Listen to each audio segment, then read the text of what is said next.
Class 10th का math पढ़ना है हम सभी को। मैथ जो है 2024 में जो प्रश्नावली है हमारा, प्रश्नावली पढ़ना है 1.1 न्यू बुक में क्या है 1.1 है। और ओल्ड बुक जो है हमारा, ओल्ड बुक में आपको दिखा देगा 1.2। ठीक, तो उसमें है क्वेश्चन नंबर 1 है अभाज्य गुणनखंड। पहला क्वेश्चन है 140 का अभाज्य गुणनखंड। तो करना पड़ता है दोस्तों, 140 को क्या करेंगे, 2 7 14, फिर 2 से काटेंगे 35 गुने 70 हो जाएगा। फिर काटेंगे 5 से 5 सते 35, फिर काटेंगे 7 से 1 आ जाएगा। ठीक, इस तरीके से काटेंगे तो आप 140 को क्या लिख सकते हो, 140 लिखेंगे आप 2 गुणे 5 गुणे 7। 2 को कितनी बार 2 बार से काटा गया है, 2 बार, तो यहाँ लिखेंगे 2 घात 2 हो जाएगा। 5 एक बार लिख लो, 1 7 के 1 नहीं लिखोगे तो भी चले। तो इस तरीके से क्वेश्चन को हल करते हैं। गुणन करना क्या है, 156 का अभाज्य गुणनखंड करना है। तो चलते हैं, फिर दूसरा क्वेश्चन है अभाज्य गुणनखंड करना है 156 का। तो क्या करेंगे, पहले हम लोग क्या करेंगे, इस तरीके से लिखेंगे 156, फिर ऐसे पाई ड्रॉ करेंगे। फिर क्या करेंगे, ये सब छोटी अभाज्य संख्या से काटेंगे। तो 2 से काटा जाता है, तो देखेंगे 2 से कटेगा कि नहीं कटेगा। जब लास्ट में क्या हो, सम संख्या हो, सम मतलब 2 का पहाड़ा हो, 2 का पहाड़ा हो। ठीक, 2 का पहाड़ा हो, या क्या हो, लास्ट में संख्या के लास्ट में क्या हो, शून्य हो या 2 का पहाड़ा हो, तो क्या होगा, वो संख्या पूरी संख्या 2 से कट जाएगी। तो चलो 2 से काटते हैं। 2 7 14, एक बच्चा इस चला इधर 16 हो गया, 2 8 16 हो जाएगा। फिर 2 से काटेंगे, 2 3 6 हो जाएगा। फिर इसके उधर चला जाएगा तो हो जाएगा 2 9 18। ठीक, इसके बाद देखेंगे 3 से कट रहा है। अगर मान लीजिए कोई बड़ी संख्या होती है, आप नहीं जान पाते कैसे कटेगा, तो क्या करना है, जब इन दोनों संख्याओं को जोड़ने पर 3 से कट जाए तो समझो पूरी संख्या 3 से कट जाएगी। जैसे 3 प्लस है और 9 है, जोड़ दोगे कितना हो जाएगा, 12 है ना। तो 12 क्या होगा, 3 से भाग देंगे तो कट जाएगा, तो पूरी संख्या क्या हो जाएगी, 3 से कट जाएगी। तो काटते हैं, 3 1 के 3, 3 3 का 9, और फिर इसके बाद 13 से काटेंगे तो आ जाएगा 1। ठीक, तो इसको लिखेंगे 156 को अभाज्य गुणनखंड के रूप में। तो लिखेंगे 2 गुणे 3 है, 3 लिखेंगे, 13 है, 13 लिखेंगे। अब देखेंगे 2 से कितनी बार काटा गया, 2 बार, तो यहाँ घात में लिखेंगे 2। 3 से एक बार 1 लिख लो, 13 से एक बार 1 लिख लो, नहीं लिखोगे तो भी ठीक है। यही है आपका आंसर। ठीक है, यही है अभाज्य गुणनखंड के रूप में इसमें। अगला है 3825, इसको भी देखते हैं। 3825 का अभाज्य गुणनखंड निकालेंगे तो लिखेंगे 3825। इसको क्या करेंगे, इसको काटेंगे। जब क्या हो, लास्ट में की संख्या के लास्ट में क्या हो, 5 हो या 0 हो, तो वह संख्या 5 से क्या होगी, पूरी तरह कट जाएगी। तो पूरी तरह 5 से विभाजित हो जाएगी। जब क्या हो, संख्या के लास्ट में 5 हो या 0 हो, तो वह 5 से पूरी तरह कट जाती है। तो पहले 5 से ही काटते हैं। 5 7 35 हो जाएगा, 35 3 आ जाएगा, हो जाएगा 32, 5 6 30, फिर 2 बचेगा, हो जाएगा 25, 5 25। फिर 5 से काटेंगे, 5 1 के 5, 2 चला गया, 26 हो गया, तो 5 25 और 5 यहीं 15। अब देखेंगे, देखो पूरा जोड़ो हो, 30 कटता है, 3 5 3 8 1, हाँ 5 3 8 1 9, हाँ 30 कट जाएगी। देखो ध्यान दो, मैंने बताया है कि जब कोई संख्या हो और उसकी संख्या का योग अगर 3 से कट जा रहा है तो पूरी संख्या का होगी 3 से कट जाएगी। देखो 1 5 6 6 3 9, 9 क्या होगा, 3 से पूरी तरह विभाजित है ना, तो ये पूरी संख्या 3 से कट जाएगी। तो क्या करेंगे, 3 से काटेंगे, 3 5 15, 3 1 के 3, फिर आएगा 3 से 3 1 के 3, 3 7 21, और 17 क्या है, अभाज्य संख्या है, क्या होगा, ये स्वयं से कटेगा, ऐसे हो गया। तो हम यहाँ लिखेंगे 3 है, 5 है और 17 है, 3 गुणे 5 गुणे 17 लिखेंगे। अब 3 कितनी बार आया है, 2 बार, 2 बार लिखेंगे घात, 5 भी 2 बार, 2 बार घात लिखेंगे। तो इस तरीके से क्या होगा, आप सवाल को हल करेंगे। एग्जाम में क्या है, आप इसको भी लगाएंगे और इसको भी लगाएंगे तो भी नंबर मिलेगा। अगर आप इसको नहीं लगा रहे हो तो भी आपका नंबर कटने वाला नहीं है, आपको नंबर पूरा नंबर मिलेगा। ठीक, फिर अगला क्वेश्चन है 5005। तो 5005 क्या करते हैं हम लोग, काट के देखते हैं कट से किससे कटता है। तो मैंने बताया 5 या 0 हो लास्ट में, तो 5 से ये संख्या कट जाएगी, तो 5 काटेंगे, 5 काटेंगे, एक बार में कट जाएगा, डबल 0 फिर 1 आ जाएगा। ठीक, फिर इसके बाद देखेंगे किससे कट रहा है, 3 से कटेगा, 1 और 2 हो जाता है, संख्याओं जोड़ने के बाद योग 3 से नहीं कटेगा, 3 से नहीं कटेगा। फिर तो 6 से अगर कटता तो 3 से भी कट जाता है। 7 से देखते हैं, 7, हाँ 7 से कट जाएगा, तो 7 21 7, 3 बचा, 3 से चला गया, 30 हो गया, तो 7 चौक 28, 2 बचा, 3 और 7 तिरिक 21 हो जाएगा। 11 देखते हैं, 11 से कटेगा, हाँ 11 से कट जाएगा, तो 11 के 11 बचा 3, तो 11 3 33, अब 13 आ गया, 13 से कट गया। ठीक है, तो हमें तो इस तरीके से काटते हैं। अब इसको कैसे लिखेंगे, लिखेंगे 5 गुणे 7 गुणे 11 गुणे 13, इस तरीके से हम लिखेंगे। कोई चीज़ दोबारा दोहराया नहीं गया है तो हम इसको ऐसे लिखेंगे। ये रहा आपका चौथा क्वेश्चन का आंसर। अब फिर अगला देखते हैं 74 29 को कैसे काटेंगे इसे। तो ध्यान दीजिए दोस्तों, इसको क्या करना है, काटना है। तो 2 से कटेगा नहीं, न 5 से कटेगा, क्योंकि 2 से कब कटता था, जब 2 का पहाड़ा हो, जब 2 का क्या होता था, पहाड़ा था, तब कटता था, या लास्ट में क्या हो 0 हो तब कटता था 2 से। 5 कब कटता था, जब लास्ट में क्या हो 5 हो तब कटता था, या लास्ट में क्या हो 0 तब 5 से कटता था। 3 से कब कटता था, जब इन संख्याओं का योग, जब इन संख्याओं क्या करते हैं, 7 को 4 को 2 को और 9 को जब हम क्या करते थे, जोड़ते थे, तो क्या होता था, जो संख्या आ जाता था अगर वो पूरी तरह 3 से कट जाती थी तो पूरी संख्या क्या होता था, 3 से कट जाता था।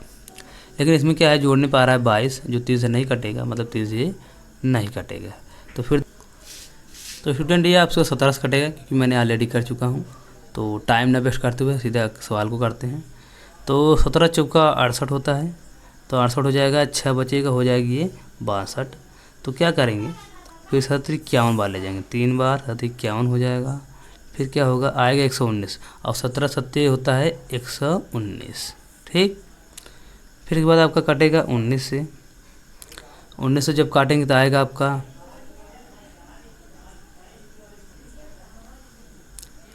तो होता है 19 दूना 38। फिर इसके बाद 38, 43 में से 38 जाएगा, आपका आ जाएगा 5, और इधर चला जाएगा, हो जाएगा 57, तो 19 तिरिक 57 हो जाएगा। फिर आपका आ गया 23 फाइनली। तो 23 क्या होगा, 23 है भाज्य संख्या, 23 सिर्फ 23 से कटेगा। तो आप यहाँ पे लिखोगे 17 गुणे 19 गुणे 23। ठीक है, ये आपका आंसर है। तो स्टूडेंट इस तरीके से लगाते हैं। जब आपको पूछेगा अभाज्य गुणनखंड के रूप में बदलिए, तो आप क्या करेंगे, पहले इस तरीके से करेंगे, फिर इसके बाद इसको इस रूप में लिख देंगे, यही है अभाज्य गुणनखंड के रूप। क्वेश्चन नंबर 2, उसमें क्या करना है। ठीक, दूसरा क्वेश्चन है पूर्णांकों के निम्नलिखित युग्मों, युग्म मतलब होता है जोड़ा, के एचसीएफ और एलसीएम ज्ञात कीजिए। हमको क्या करना है, जो ये निम्नलिखित ये सब चीज़ें भी दिए हुए हैं, इन सभी ज्ञात करना है, एचसीएफ और एलसीएम, मतलब महत्तम समापवर्तक ज्ञात करना है, और क्या कहते हैं, लघुत्तम समापवर्तक। ठीक है, तो इसकी जांच कीजिए कि दो संख्याओं का गुणनफल बराबर होता है एचसीएफ और गुणे एलसीएम के। तो चलो फिर पहले इसका एचसीएफ एलसीएम ज्ञात करते हैं, फिर इसके बाद इसका उत्तर की जांच करते हैं। तो इसकी जांच करते हैं कि होता है कि नहीं है, दो संख्याओं गुणनफल बराबर एचसीएफ गुणे एलसीएम होता है कि नहीं, इसकी जांच करेंगे। ठीक है, तो पहला है 26 और 91। तो पहला 26 और 91, 26 और 91 है। पहले क्या करेंगे, इसका एलसीएम निकालेंगे हम लोग। तो 26 और 91 का एलसीएम होता है, फिर वही प्रक्रिया करना पड़ेगा। 26 को काटो पहले, तो 2 से काटेंगे तो 13 आएगा, फिर 13 से काटेंगे तो हो जाएगा 2 गुणे 13। ठीक, फिर इसको काटेंगे तो होता है 13 सत्ते 91, 13 सत्ते 91 होता है, ऐसा हो गया। अब एलसीएम मतलब ये होता है कि जो सभी मिल रहे हैं उसका तो गुणा करना ही करना है, और जो नहीं मिल रहे हैं उसका भी गुणा करना होता है। ठीक है, एलसीएम बराबर लिखेंगे हम लोग देखो 2 लिखेंगे, पहले ऊपर वाला पूरा लिखेंगे, 2 गुणे 13, ठीक। फिर नीचे वाले में देखेंगे 7 है, जो कहीं नहीं मिल रहा है तो लिख देंगे इसको भी। 13 इसमें ले चुके हैं तो इसमें नहीं लिखेंगे, ठीक। तो क्या हो जाएगा, हमारा एलसीएम इतना हो जाएगा। अब इसको गुणा करेंगे तो गुणा करने के बाद आएगा 13 दूना 26 और 26 गुणे 7 मतलब 7 छंग 42 का है 2 और 7 दूनी 14 4 18 182 आएगा। तो 182 हमारे एलसीएम आ गया, ठीक है। फिर निकालेंगे हम लोग एचसीएफ। तो ध्यान दीजिए, जब हम लोग निकालेंगे एचसीएफ तो एचसीएफ लिखेंगे, किसका निकालना है हम लोग को, 2691 का लिखेंगे, 2691। तो वही प्रक्रिया 2 गुणे 13, इसका भी 7 गुणे 13। एचसीएफ मतलब होता है जो कॉमन दिखे, दोनों में क्या कॉमन दिख रहा है। एचसीएफ मतलब होता है जो दोनों में कॉमन दिखाई दे। दोनों में कॉमन में क्या दिखाई दे, 13 दिखाई दे रहा है, तो एचसीएफ क्या हो जाएगा हमारा 13, ठीक। हमारा एलसीएम कितना है 182 और एचसीएफ है 13। हमको क्या करना है, अब जांच करना है, ठीक है। क्या होता है, दोनों संख्याओं का गुणनफल, दोनों फार्मूला होता है दोनों संख्याओं का गुणनफल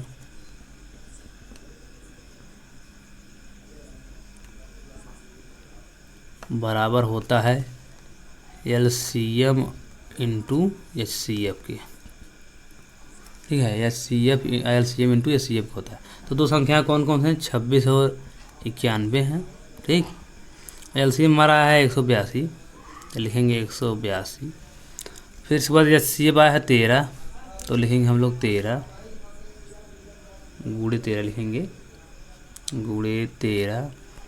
तो जो हम लोग गुणा करेंगे तो हम लोगों का आंसर आएगा, मैं गुणा करके सीधे लिख दे रहा हूँ, आप लोग देख लीजिएगा। तो जब हम लोग गुणा करेंगे आएगा 2366 आएगा गुणा करने पर। तो गुणा करने पर क्या आएगा 2366। तो हमने देखा क्या, दोनों क्या हैं, बराबर हैं। इन्होंने गुणा कर लिया फाइनली। तो गुणा करने के बाद आ गया 2366 इस पार भी और 2366 इस पार भी। तो मतलब क्या है, ये सत्य है। मतलब हमने जांच कर लिया कि हाँ दोनों संख्याओं का गुणनफल और एलसीएम का और एचसीएफ का गुणनफल दोनों क्या होते हैं, बराबर होते हैं, ठीक।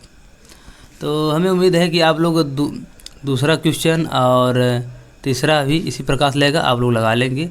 अब चलते हैं अगला क्वेश्चन, तीसरा नंबर क्वेश्चन पे, ठीक। तीसरा क्वेश्चन है आपका, अभाज्य गुणनखंड विधि द्वारा निम्नलिखित पूर्णांकों के एचसीएफ और एलसीएम ज्ञात कीजिए। तो इन सभी के एलसीएम या एचसीएफ ज्ञात करना है। मैं एक बता रहा हूँ, आप लोग इस 2 बचेंगे, आप लगा लीजिएगा क्योंकि सभी इजी हैं, आप लगा लेंगे, ठीक। पहला क्वेश्चन है 12, 15 और 21। इन सभी का हमें क्या करना है, एलसीएम निकालना है और एचसीएफ। तो पहले हम लोग क्या करेंगे, एलसीएम निकालना है, ठीक। तो पहले 12 का एलसीएम होगा, लिखेंगे 3 गुणे 2 गुणे 2, 3 दूनी 6, 6 दूनी 12। आप चाहो 2 पहले लो, कोई दिक्कत नहीं है। फिर 15 का लिखेंगे 3 गुणे 5, 3 5 15 हो जाएगा। फिर 21 का लिखेंगे 3 गुणे 7, 3 7 21 हो जाएगा। अब लिखेंगे एलसीएम बराबर, अब ध्यान दीजिए पहले क्या करते हैं हम, पहले ऊपर पूरा उतार लेते हैं, ऊपर का पूरा हम लिख लेंगे 3 गुणे 2 गुणे 2। हाँ अच्छा, आपके बुक में इस तरीके से बताया है, आप लिखेंगे 2 गुणे 3, 2 बार रिपीट हुआ है तो आप क्या करेंगे 2 कर लेंगे, ठीक, इस तरीके से। तो कोई दिक्कत है, चाहे ऐसे करिए चाहे ऐसे, कोई दिक्कत है नहीं, ठीक। तो 3 गुणे 2 गुणे 2। फिर इसके बाद क्या करेंगे, 3 ऑलरेडी मैंने लिख चुका हूँ, 5 नहीं लिखा हूँ, 5 लिख लीजिए, ठीक। जिसको आप लिख चुके हो उसको नहीं लिखना है, जिसको नहीं लिखे हो उसको लिखना है, ठीक है। और फिर भी इसमें भी 3 लिख चुका हूँ, तो 7 बचा है तो 7 लिखेंगे। इस तरह गुणा करेंगे तो हो जाएगा 3 दूनी 6, 6 दूनी 12, 12 पंचे 60 और 60 सत्ते हो जाएगा 420, ठीक। तो आपके एलसीएम आ गया 420। अब निकालना है एचसीएफ। एचसीएफ मतलब क्या होता है, कॉमन लेना होता है। तो 12 और 15 है और 21 है, ठीक। इसमें हो जाएगा 2 घाती क्या हो जाता है 2, अब ऐसे लिखेंगे जैसे आपकी बुक में लिखा है। तो लिखेंगे 3, ठीक। और इसको लिखेंगे 3 गुणे 5, और इसको लिखेंगे 3 गुणे 7 लिखेंगे, ठीक। तो लिखेंगे एचसीएफ बराबर हम क्या लिखेंगे, एचसीएफ मतलब होता है जो सब में दिखाई दे वही लेना है बस। तो देखो 3 सब में दिखाई दे रहा है, ये 3 ये सब में दिखाई दे रहा है, तो हो जाएगा एचसीएफ 3, और 2 कहीं नहीं दिखाई दे तो क्या हुआ, एचसीएफ हमारा कितना हो गया 3। इस टाइप से निकालते हैं एलसीएम और एचसीएफ, ठीक है।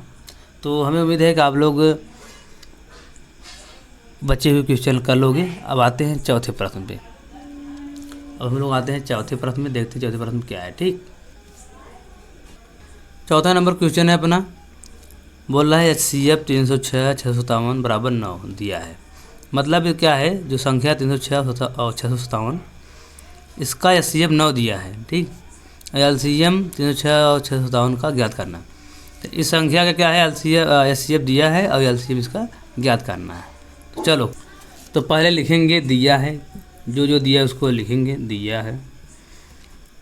तो जो संख्या है 306 और 657, ठीक है, इसका एचसीएफ हमें कितना दिया है, 9 दिया है। हमको ज्ञात क्या करना है, एलसीएम कितना आता है, तो इसको ज्ञात करते हैं। तो हम जानते हैं कि दो संख्याओं का गुणनफल बराबर होता है, एलसीएम गुणे एचसीएफ के, ठीक। तो दो संख्याएं दी हुई हैं, तो हम लिखेंगे 306 गुणे 657 बराबर, एलसीएम निकालना है, तब एलसीएम ऐसे रहने देते हैं। एचसीएफ कितना दिया है, 9 दिया है यहाँ, तो लिखेंगे 9। जब हम क्या करेंगे, एलसीएम निकालना है, एलसीएम इसी साइड रोके रहेंगे, तो हो जाएगा 306 गुणे 657। देखो ये 9 यहाँ पे क्या है, 9 क्या है, गुणे में है, तो इस साइड हो जाएगा भाग में आ जाएगा, तो आ जाएगा एलसीएम बराबर, ठीक। अब हम क्या कर सकते हैं, अब काटेंगे। तो जब इसको हम काटेंगे तो हो जाएगा 9 से काटते हैं, और 9 दूनी 18 27, 9 3 27 हो जाएगा, ठीक। और उसमें कितना बचेगा,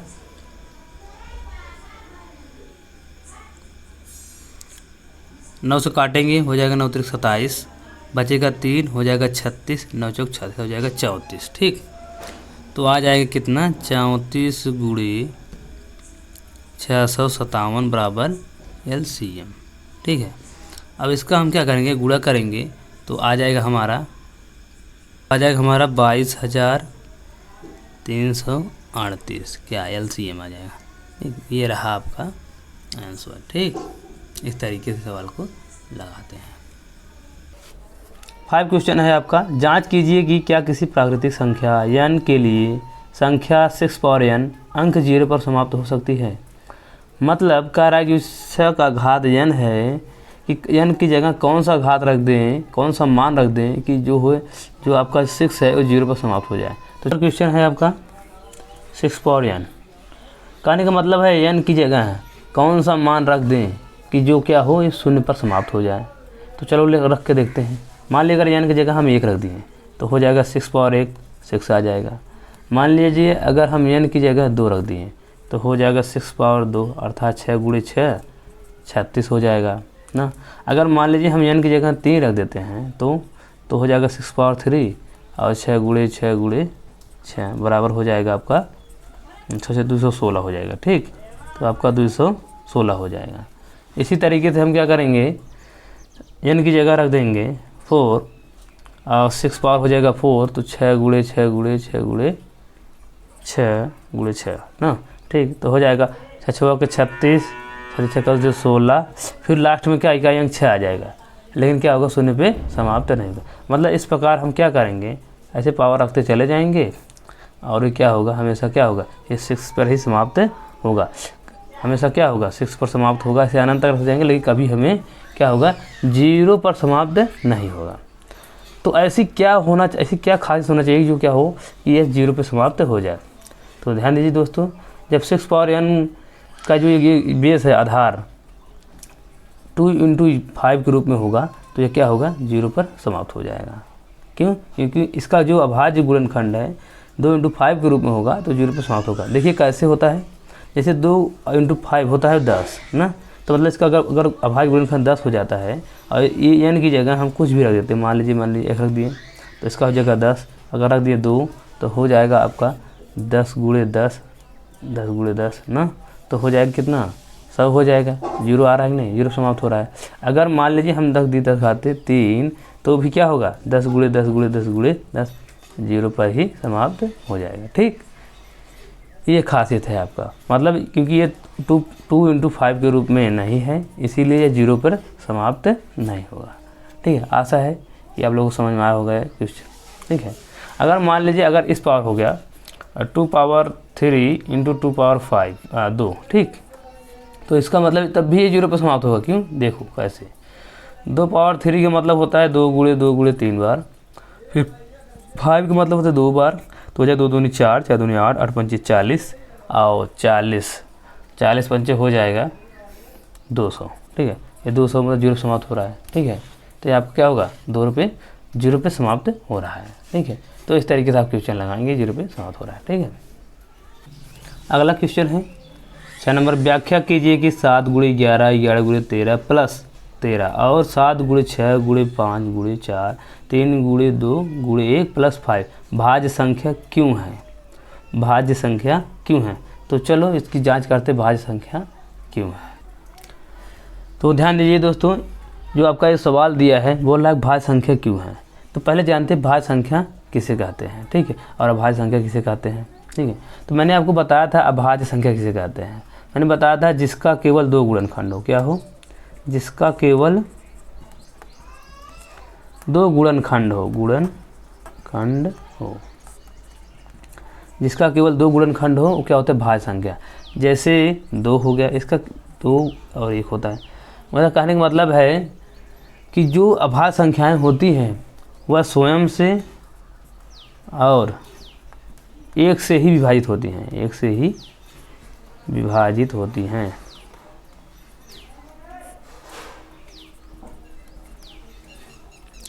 जो भाज्य संख्या होती हैं वो केवल स्वयं से और 1 से विभाजित होती हैं। इस हिसाब से स्वयं और 1 मिलके 2 हो जाएंगे, स्वयं और 1 मिलके 2 हो जाएंगे, मतलब इसका 2 ही गुणनखंड होगा और तीसरा अन्य नहीं होगा। तो मतलब क्या है कि जिसके केवल 2 गुणनखंड हो वो होता है अभाज्य संख्या। जैसे हो गया आपका 3 हो गया, 3 में क्या किससे किससे भाग देंगे, जो 3 कट जाएगा, एक 3 से भाग देंगे 3 कट जाएगा, फिर 1 से देंगे तो भी कट जाएगा। इसी प्रकार हो गया आपका 5, 5 से भाग देंगे तब कटेगा, 1 से भाग देंगे तब कटेगा। और आपका हो गया 13, 13 में क्या है, 13 से भाग देंगे तब कटेगा और 1 से भाग देंगे तब कटेगा। ठीक है, तो यह है आपका अभाज्य संख्या जिसके केवल 2 गुणनखंड हो और वह स्वयं से और 1 से विभाजित हो, अन्य तीसरी कोई संख्या से विभाजित न हो, होती है अभाज्य संख्याएं। ठीक है, अब ध्यान दीजिए भाज्य संख्या किसे कहते हैं। भाज्य संख्या वो होती है जिसके क्या होते हैं, 2 से अधिक गुणनखंड हैं। क्या होते हैं, जिसके 2 से अधिक गुणनखंड हैं, 2 से अधिक गुणनखंड हो, जिसके 2 से अधिक गुणनखंड हो वो होते भाज्य संख्या। जैसे हो गया 10, ठीक है, 10 को कितने गुणनखंड में तोड़ सकते हैं, 1 2 × 5 कर सकते हैं ना, 2 पंचे 10, और ये क्या कर सकते हैं 10 × 1, तो इसमें क्या हो, कितने गुणनखंड हुए, 4 ठो, 1 2 3 4 गुणनखंड हो सकते हैं ना। लेकिन इसमें क्या है, ये सिर्फ अपने सिवा किसी और से नहीं करता है, और एक स्वयं से और एक किसी से नहीं कटेगा और दूसरा गुणनखंड हो ही नहीं सकता। जबकि इसमें क्या है, यह स्वयं से कटेगा ही और साथ में 2 से भी कटेगा, 5 से भी कटेगा। ठीक है, इसीलिए इसके 2 से अधिक गुणनखंड है, इसीलिए भाज्य संख्या हो जाती है। हमको इस सवाल में बताना है कि ये भाज्य संख्या क्यों है। अगर इसमें क्या होगा, 2 से अधिक गुणनखंड होंगे, इसमें 2 से अधिक गुणनखंड होंगे तो ये भाज्य संख्या हो जाएंगी। अगर इसमें 2 ही गुणनखंड होगा, 2 ही गुणनखंड मतलब क्या, एक स्वयं से और एक होगा, तो क्या होगा, ये अभाज्य संख्या होंगी। तो बताना है कि भाज्य संख्या है या नहीं, अगर है तो क्यों है। ठीक, तो चलो सवाल चलते हैं। तो मुझे उम्मीद है समझ में आ हो गया। जैसे आपका हो गया 35, ठीक, 35 क्या करते हैं, 7 5 35 कर सकते हैं, है ना जी, और 35 × 1 कर सकते हैं ना, इस तरीके से।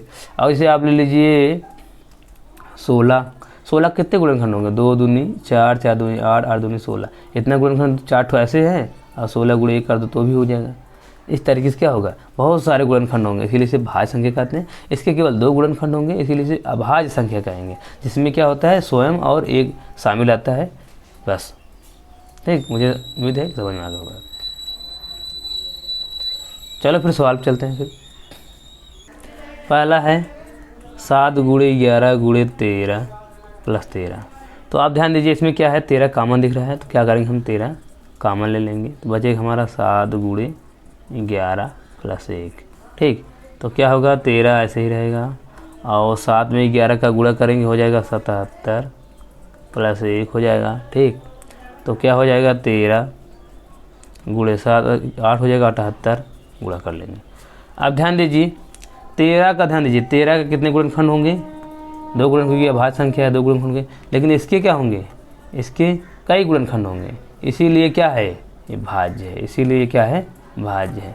78 कैसे काट के चेक कर सकते, देखो ऐसे इस तरीके से। देखो ऑलरेडी इसे तुम्हें खुद ही पता चल रहा होगा कि 13 गुणे 78 हो रहा है, 2 गुणनखंड ऐसे हो गए। फिर इसका क्या होगा 13 गुणे इस तरीके से होगा, फिर इसका भी क्या 78 गुणे 1 कर देंगे तभी से गुणनखंड हो जाएगा। और इसका भी तो बहुत सारा गुण, जैसे 2 से 3 6 2 चौका 8, फिर 2 से 2 से 14, तो क्या होगा बहुत सारे गुणनखंड हो जाएंगे। ठीक, और 17, तो कितने गुणनखंड हो, 1 2 3 इसके हो जाएंगे और 1 2 उसके हैं, प्लस इसका हो जाएगा गुणनखंड, तो इसीलिए क्या हो जाएंगे ये भाज्य संख्याएं हो जाएंगी, क्योंकि इसके 2 से अधिक गुणनखंड है, इसीलिए भाज्य संख्या होगा। अब फिर दूसरा देखते हैं, दूसरा कैसे लगाया जाएगा। दिया है 7 गुणे 6 गुणे 5,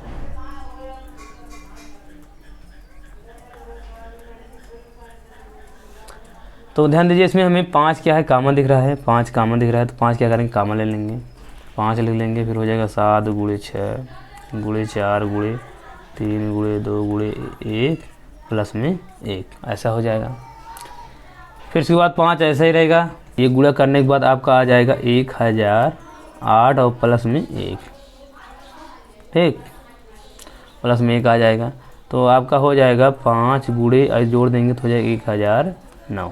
ठीक है, अब क्या है ऑलरेडी जो 2 गुणनखंड दिखाई दे रहे हैं, देखो 5 और ये ऑलरेडी 2 गुणनखंड हैं। ठीक है, मतलब इसका जो गुणन करने के बाद आएगा उसका 2 गुणनखंड ये हो जाएंगे और ऑलरेडी इन लोग का एक गुणनखंड अलग से हो जाएगा ना, तो 1 हो जाएगा और ये स्वयं हो जाएगा। ठीक, इस प्रकार कितने गुणनखंड होंगे, 4 से भी अधिक। ठीक है, मतलब क्या हो गया कि जिसका 2 से अधिक गुणनखंड आ जाए क्या हो जाता है भाज्य संख्याएं। तो यहाँ लिखना पड़ेगा इसके 2 से अधिक गुणनखंड है, इसीलिए भाज्य संख्या है। तो चलते हैं अगले क्वेश्चन पे। ठीक, अगला क्वेश्चन है अपना, किसी खेल के मैदान के चारों ओर एक वृत्ताकार पथ है, इस मैदान का एक चक्कर लगाने में सोनिया को 18 मिनट लगते हैं, जबकि इसी मैदान का एक चक्कर लगाने में रवि को 12 मिनट लगते हैं। मान लीजिए वे दोनों एक ही स्थान पर एक ही समय पर चलना प्रारंभ करके एक ही दिशा में चलते हैं, कितने समय बाद वे पुनः प्रारंभिक स्थान पर मिलेंगे।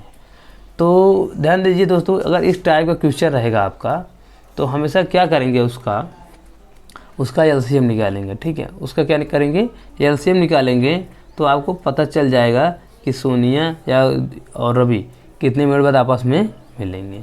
तो ठीक है, चलिए शुरू करते फिर इसका एलसीएम निकालते हैं।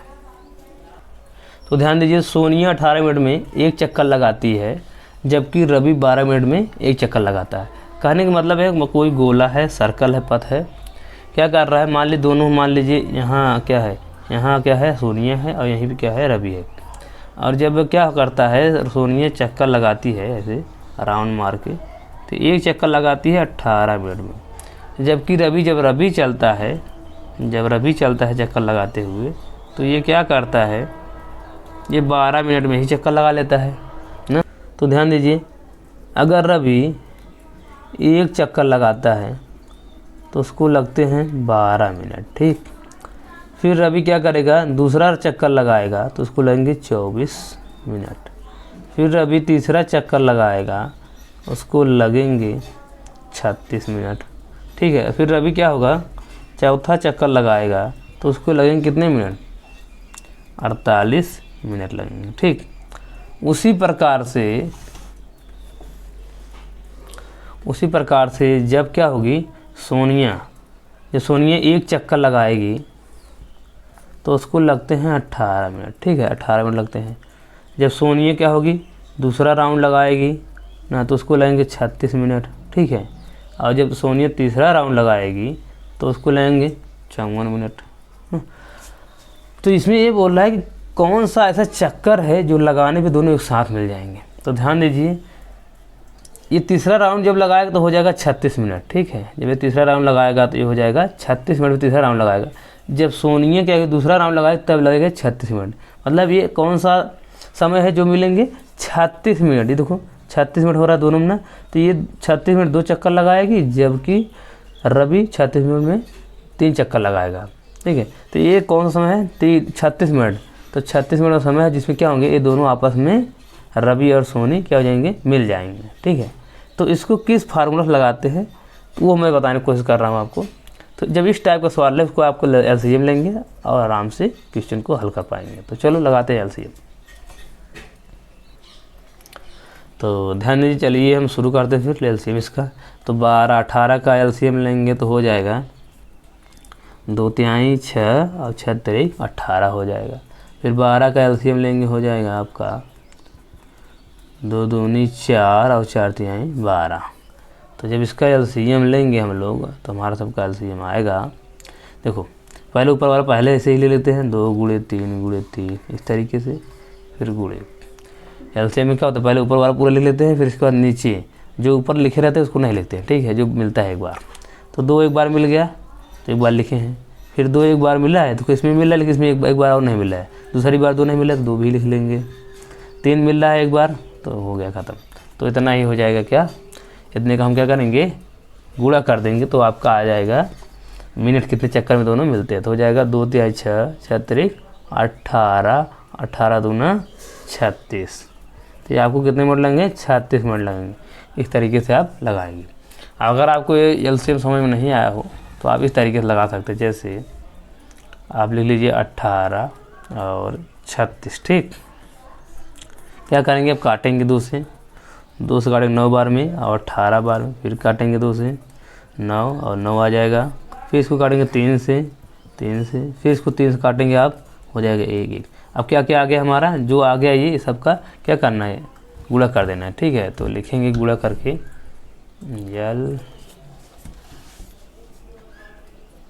एलसीएम बराबर लिखेंगे 2 आया है 2 बार तो 2 बार इसको लिख देंगे, और 3 बार है 3 बार लिख देंगे, फिर 3 बार, ठीक है। तो जब 2 दूनी 4 6 तिहाई 12 12 तिहाई 36 मिनट, ठीक। इस तरीके से लगाएंगे। जैसे आप कन्फ्यूजन हो तो ये लगा सकते हैं, लेकिन आप क्या करना है क्वेश्चन जब आप आंसर शीट में लिखना है सब तो आप इस टाइप से लिखेंगे तो बेटर रहेगा। इससे क्या होगा आपको इसमें भी नंबर मिलेंगे लेकिन इसमें लिखेंगे आपकी बुक में इस तरीके से लगाया तो आप इस तरीके से ही लगाइएगा, ठीक है। ये आपका चैप्टर 1.1 जो था ख़त्म हो गया न्यू बुक का, और पुराने बुक में 1.2 में मिलता है, अभी ख़त्म हो गया। फिर अगला चैप्टर चलते हैं, अगली प्रश्नावली। अगर वीडियो आपको अच्छा लगा हो तो इस वीडियो को लाइक करिए, शेयर करिए, सब्सक्राइब करिए, ठीक है।